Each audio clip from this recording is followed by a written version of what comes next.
اعوذ باللہ من الشیطان الرجیم بسم اللہ الرحمن الرحیم وَإِذِ ابْتَلَىٰ إِبْرَاهِيمَ رَبُّهُ بِكَلِمَاتٍ فَأَتَمَّهُنَّ قَالَ إِنِّي جَاعِلُكَ لِلنَّاسِ إِمَامًا قَالَ وَمِن ذُرِّيَّتِي قَالَ لَا يَنَالُ عَهْدِي الظَّالِمِينَ وَإِذْ جَعَلْنَا الْبَيْتَ مَثَابَةً لِلنَّاسِ وَأَمْنًا وَاتَّخِذُوا مِن مَّقَامِ إِبْرَاهِيمَ مُصَلًّى وَعَهِدْنَا إِلَىٰ إِبْرَاهِيمَ وَإِسْمَاعِيلَ أَن طَهِّرَا بَيْتِيَ لِلطَّائِفِينَ وَالْعَاكِفِينَ وَالرُّكَّعِ السُّجُودِ۔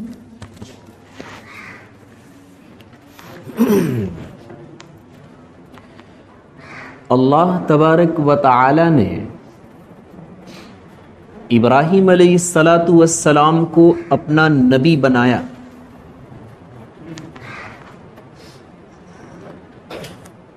طرح طرح کے امتحانات سے ابراہیم علیہ السلام کو اللہ تعالی نے گزارا۔ یہ اللہ کا اصول ہے، جو بندہ اللہ کا جتنا قریب رہتا ہے اللہ تبارک و تعالی اتنے ہی اس سے امتحان بھی لیتا ہے۔ ابراہیم علیہ السلام اللہ کے دوست تھے، ان کو خلیل اللہ کہا جاتا ہے۔ اللہ نے کہا کہ اچھا تم دوست ہو، دیکھتے ہیں دوستی تمہاری کہاں تک کارگر ہے اور کہاں تک پہنچی ہوئی ہے۔ بہت سارے امتحانات لیے، تفسیر کی کتابوں میں لکھا ہے کہ 10 امتحانات لیے، ایک دوسرا قول یہ بھی ملا کہ 20 لیے، ایک تیسرا قول یہ بھی ملا کہ 30 امتحانات لیے۔ جتنے بھی اللہ تبارک و تعالیٰ نے ان سے امتحانات لیے، سارے امتحان میں ابراہیم علیہ السلام نے اپنی کامیابی دکھا دی۔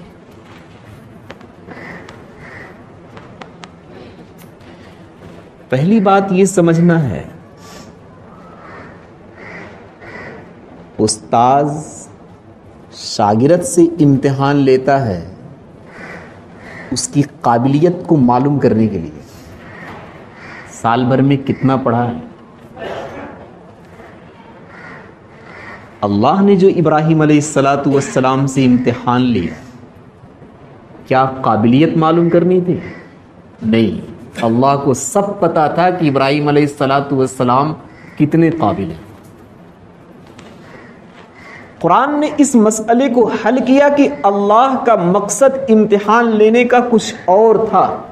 وَإِذِ ابْتَلَىٰ إِبْرَاهِيمَ رَبُّهُ بِكَلِمَاتٍ فَأَتَمَّهُنَّ، ابراہیم کے رب نے ابراہیم علیہ السلام کو آزمائش میں ڈالا۔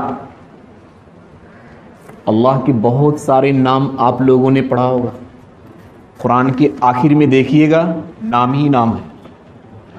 ان سب ناموں میں سے یہاں پر قرآن نے رب کا لفظ استعمال کیا ہے۔ رب کے معنی تربیت دینا، پرورش کرنا، دھیرے دھیرے پرورش کر کے بالکل اخیر تک اسے پہنچا دینا، یہ ہے رب۔